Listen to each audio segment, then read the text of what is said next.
E aí, meus nobres amigos do canal Central HQs, bem-vindos a mais um vídeo de aquisições com breves resenhas. Eu me chamo Fernando e eu tenho aqui uma pilha de leitura com vários quadrinhos das mais diversas editoras. Mas antes, aqueles recadinhos básicos. Conheçam o nosso Apoia-se, o link está na descrição desse vídeo. A gente tem o grupo de exclusivos lá no WhatsApp, onde a gente fala sobre vários temas relacionados à cultura nerd, quadrinhos, filmes, games, seriados, música. É realmente um grupo muito bacana, a galera já fez amizade, vamos se encontrar inclusive lá na Comic Con Experience. Temos também vídeos antecipados, participação em lives e sorteios mensais.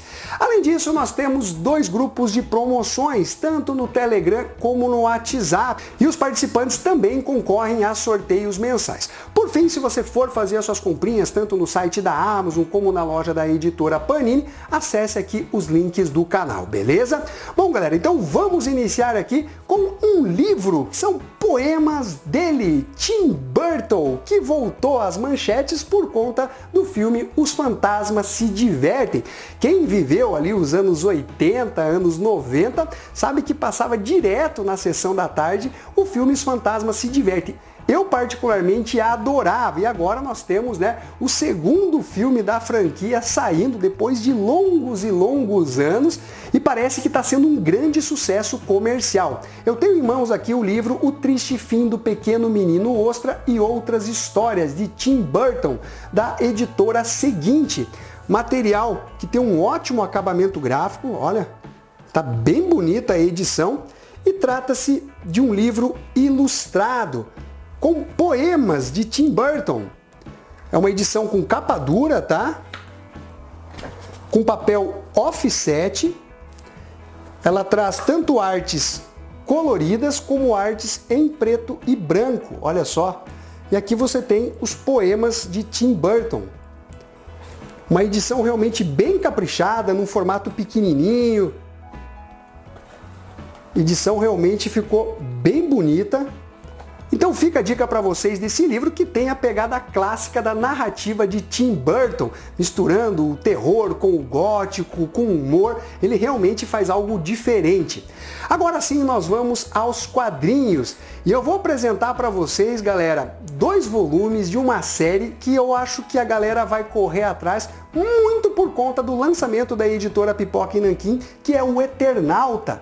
Eu estou falando de Loco Sexton, material da editora Lawrence, com o volume 1 aqui e o volume 2, fechando essa série dele, Hector Oesterheld, que é o mesmo roteirista da publicação O Eternauta, e ainda vai contar com Del Castillo, Sacomano, Albiac e Collins. As capas das edições são maravilhosas. Esses 2 volumes, galera, foram financiados via Catarse e as edições estão realmente muito bonitas, tá? Vou mostrar aqui o primeiro volume, material em capa dura, olha só a guarda da publicação, papel offset preto e branco. Em algum momento eu vou estar resenhando essa publicação aqui no canal. Eu, que sou muito fã do Hector Oesterheld, considero um dos melhores quadrinistas que a gente já teve. Não estou exagerando, o cara realmente é muito bom. Posso dar outra dica de material que foi escrito por ele, que foi Mort Cinder, lançado pela editora Figura, com a arte de Alberto Breccia, matando a pau. Talvez seja o seu melhor trabalho artístico dentro dos quadrinhos. Na sequência, vamos com o faroeste Jess James, da Alta Geek, quadrinho europeu nesse formatão consideravelmente maior do que o formato americano. Ó, a título de comparação aqui, ó, conta com essa belíssima arte de capa. É uma publicação de Dobbs, Renault e Almer, não sei nem como pronunciam esses nomes aí. De qualquer forma, nós temos aqui uma edição em capa cartonada. E vocês sabem muito bem que eu acho que capa dura tem que ser somente para aquelas publicações clássicas, aqueles materiais que realmente já passaram pelo crivo do público e da crítica. Porém, há situações como essa que eu acho que uma capa dura cairia bem pela questão da estrutura do gibi, porque olha, ele fica muito grandão e molengão, não fica bacana em capa cartonada, tá? E aí nós temos essa edição com papel couché colorido. Em algum momento eu também vou estar resenhando esse material aqui no canal Central HQs. Vamos Vamos agora com o material da editora Conrad, publicação dele, Paco Roca, que tem a maior parte das suas publicações lançadas aqui no Brasil pela editora Devir. Ele é um quadrinista espanhol, multipremiado, o cara realmente é fera. Compro tudo dele porque realmente vale muito a pena. E nós temos essa obra Filhos de Alhambra, As Viagens de Alexandre Ícaro. Publicação em capa dura, olha só, aguarda, com papel couché colorido. Também, em breve, eu devo estar comentando esse material aqui no canal. Seguindo com a Mitos Editora, mais um volume da coleção Ken Parker. Esse daqui é o volume 21 de Giancarlo Berardi e Ivo Milazzo, além de artistas convidados. Temos aqui duas histórias.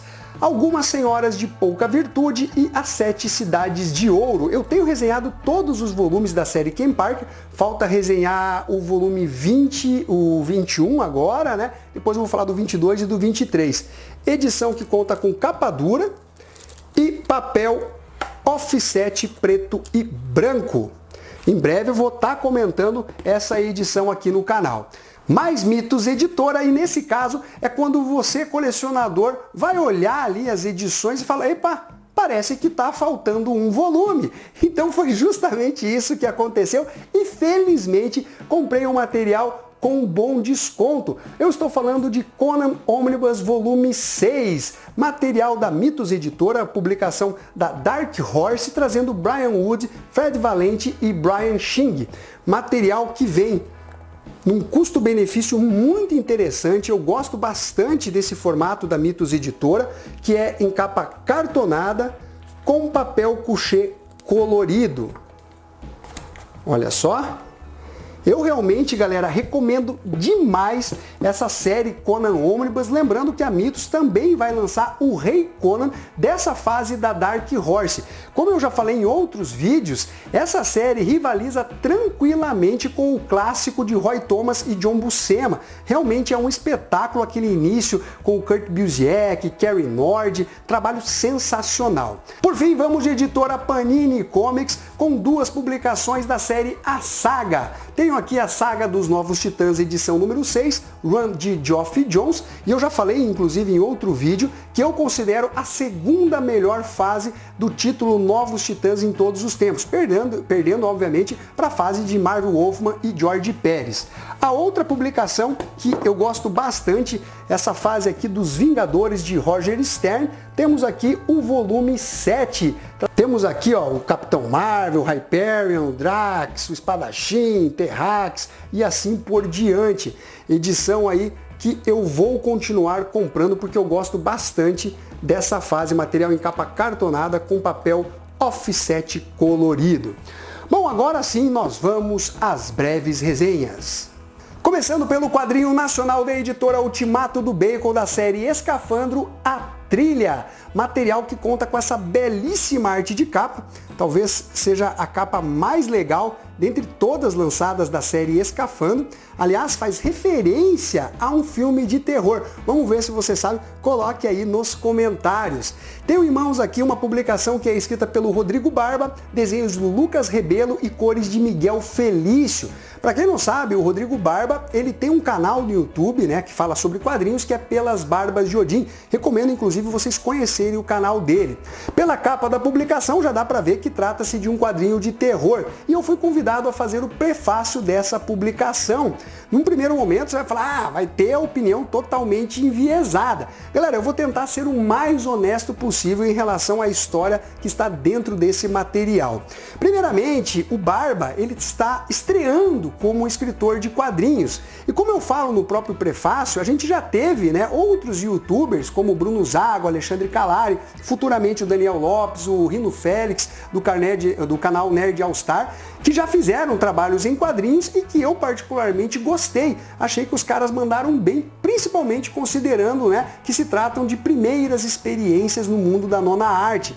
E o Barba consegue seguir por esse mesmo caminho, entregando uma obra interessante e que se passa no Brasil, mais especificamente no funicular de Paranapiacaba. Nominho complicado, hein? De qualquer forma, nós temos aqui um grupo de jovens que são influencers, né? Eles transmitem ao vivo essas expedições, essas trilhas que eles fazem, principalmente em lugares ermos. Aqui eles estão na frente de um cemitério, o cemitério Bom Jesus, posando para fotos, aparecendo nos vídeos. E aqui já na segunda página a gente começa a conhecer cada um dos personagens através dos diálogos. Tem aquele que tem um pouco mais de medo, outro que é mais corajoso, o mais aventureiro.